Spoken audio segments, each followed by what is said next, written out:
Assalamualaikum warahmatullahi wabarakatuh, rekan-rekan mahasiswa. Pada kesempatan hari ini kita kembali berjumpa dalam mata kuliah Law Finance. Ya, hari ini kita lanjutkan materi kemarin. Hari ini kita akan bahas tentang keunggulan anjak piutang. Ya. Anjak piutang, sebagaimana kita ketahui, ya, materi kemarin adalah uh, beralihnya piutang kepada perusahaan faktor, ya. Nah, keunggulan anjak piutang itu pertama mengatasi kesulitan modal kerja, ya. Kedua, memberikan kesempatan pengembangan usaha, mengatasi beban risiko, ya, memperbaiki sistem penagihan dan bantuan administrasi piutang serta penagihan, ya. Nah, di dalam factoring juga dikenal dengan sistem prepayment, ya.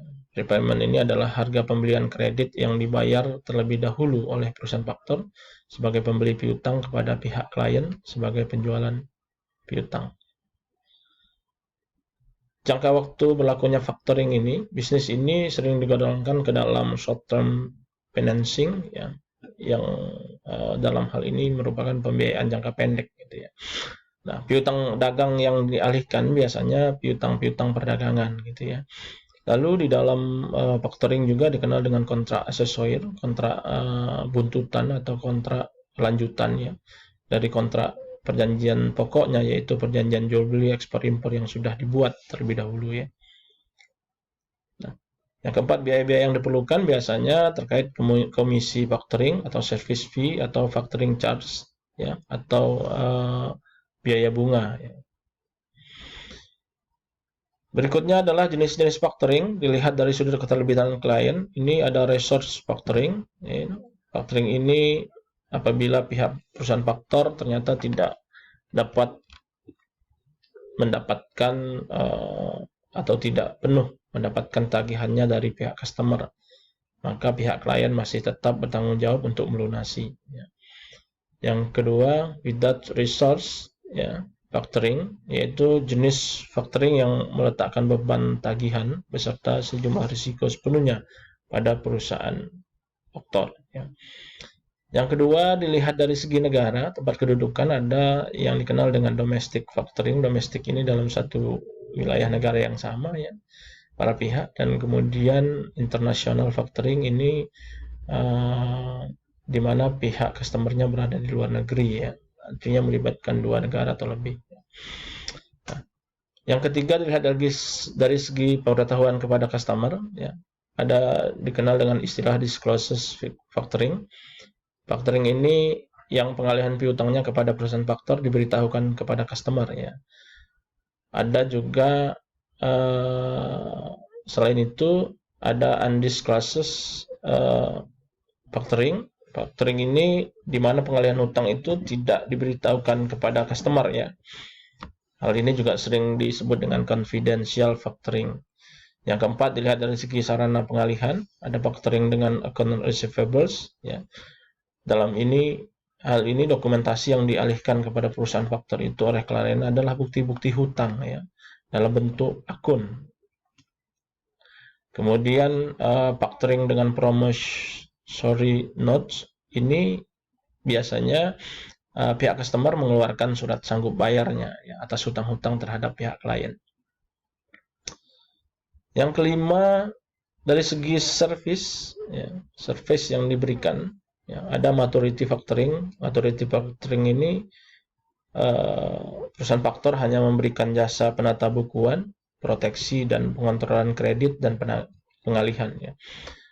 Selain itu ada financial factoring. Ini merupakan jenis factoring yang memberikan jasa-jasa di samping jasa yang tadi yang disebutkan dalam maturity factoring, juga ditambah lagi dengan jasa pemberian bantuan finansial. Kemudian dilihat dari segi banyaknya piutang yang dialihkan, ada fakultatif factoring. Ya, fakultatif factoring ini adalah hak opsi untuk perusahaan faktor untuk menentukan nanti pada saat piutang terbentuk, apakah piutang diterima, ya, dengan transaksi factoring atau tidak. Ada juga all turnover factoring, berkaitan dengan perjanjian factoring ini dilakukan atas seluruh turnover, ya, perputaran dari perusahaan klien atas piutang yang telah ada atau yang akan ada. Ini bentuk-bentuk khusus dari factoring.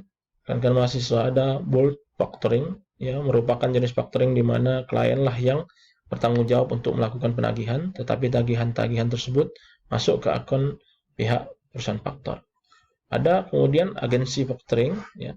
Nah, ini agensi factoring ini merupakan sistem pembiayaan lewat invoice discounting secara konfidensial atas dasar bahwa piutang dialihkan kepada perusahaan khusus, ya, yang namanya mirip dengan perusahaan klien. Ini agensi factoring namanya. Ini prosedur dan mekanisme factoring itu, pihak klien sebagai yang menjual piutang, pihak customer sebagai yang berhutang, karenanya harus melunasi utangnya, dan pihak faktor sebagai pihak yang membeli piutang. Jadi pengalihan piutang bukan dengan pengalihan akun receivables, tetapi lewat pemberian promissory note, ya, atau surat sanggup bayar. Maka ada pihak keempat, yaitu pihak bank, ya, yang akan menjadi perantara antara pihak perusahaan faktor dengan customer. Ini sering terjadi gagalnya tagihan dan jaminan dalam factoring, ya. Jenis factoring yang disebutkan tadi, ya, di mana kegagalan tagihan begitu besar dan dipikul oleh pihak perusahaan faktor, ya. Sangat jarang ada jaminan berbentuk kolateral, jadi nggak ada jaminannya terhadap bisnis factoring ini. Paling jauh jaminan yang diberikan kepada klien itu kepada perusahaan faktor biasanya adalah personal garansi, terus kemudian corporate garansi atau penggunaan resource factoring. Nah, bentuk kegagalan tagihan dalam bisnis factoring ini satu kepailitan. Dalam terjadi kepailitan dari pihak customer, maka perusahaan faktor hanya berkedudukan sebagai kreditur konkurensi dengan kreditur-kreditur lain. Jadi sebagai bagian dari pihak yang juga sama dengan kreditur-kreditur lain kalau kemudian asetnya dijual, gitu, ya. Nah, kemudian penipuan, ya. Penipuan dalam berbisnis mungkin juga terjadi, baik disengaja ataupun karena ada alasan-alasan tertentu, ya. Lalu kemudian bentuk penipuannya, pembayaran tidak kepada perusahaan faktor, pre-invoicing, misalkan pihak klien membuat invoice sebelum transaksi yang menimbulkan piutang sempurna, ya, dilakukan. Ada kemudian press air invoice, gitu, ya. Ada juga dilusi hutang. Banyak hal yang mungkin timbul yang menyebabkan besarnya tagihan hutang itu berkurang atau bahkan lenyap sama sekali, ya. Dokumentasi dalam factoring, ya, kita paham bahwa proses dalam pembiayaan ini pasti ada perjanjian, terus kemudian ada penawaran, ada akta cesi, ya, terus kemudian ada dokumen-dokumen lain, invoice misalnya, atau delivery order, ada proms, ya, dan lain sebagainya, ya. Nah, ini factoring dibandingkan dengan kegiatan lain antara factoring dengan kredit bank, ya. Factoring tidak memakai sistem jaminan dengan agunan, sementara kredit bank umumnya memakai agunan. Terus kemudian antara factoring dengan check discount juga sering terjadi dalam praktik bisnis yang juga mirip dengan kegiatan factoring, ya. Perbedaannya hanya terletak pada jauh atau tidaknya keterlibatan perusahaan penyedia dana ke dalam bisnis yang menimbulkan piutang tersebut. Terus kemudian antara factoring dengan account receivable, ya, ini juga terlihat perbedaannya, ya. Untuk membiayai pembelian barang-barang tertentu, biasanya barang-barang konsumsi, pihak bank juga menyediakan sejenis kredit, dan kredit itu juga jumlahnya juga relatif kecil, ya. Dalam hal ini juga diperlukan semacam penjualan account receivable dalam bentuk kontrak assessment, ya, dari pihak supplier kepada pihak bank pemberi kredit, tapi hanya untuk keperluan jaminan semata-mata. Lalu kemudian antara factoring dengan reserve plan discounting juga terlihat juga perbedaannya, gitu, ya. Sistem pembiayaan dengan reserve plan discounting yang pada prinsipnya merupakan bentuk kompromi, ya, antara factoring dengan receivable loan. Dalam reserve plan discounting ini, receivables dijual kepada perusahaan finansial secara without resource terbatas. Artinya pihak pembeli piutang akan menanggung risiko-risiko macetnya tagihan, ya, tetapi tidak mutlak.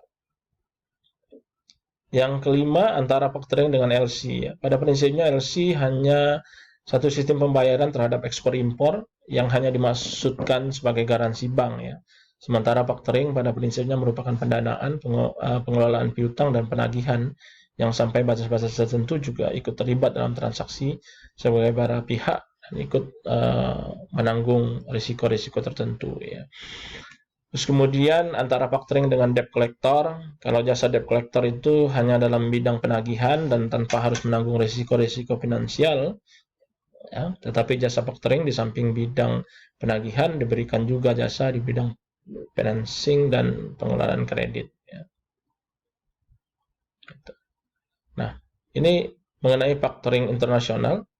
Prosedur factoring internasional itu berbeda dengan factoring domestik ya. Maka dalam suatu factoring internasional, pihak perusahaan faktor yang terlibat terdiri dari dua pihak, yaitu ekspor faktor dan yang berkedudukan negara pihak pengekspor dan impor faktor yang berada di pihak negara impor. Ada juga factoring chain antar negara. Ya. Perusahaan faktor domestik tersebut haruslah masuk menjadi salah satu factoring chain antar negara sehingga perusahaan faktor tersebut tinggal mengontak perusahaan faktor di mana negara customer-nya berada.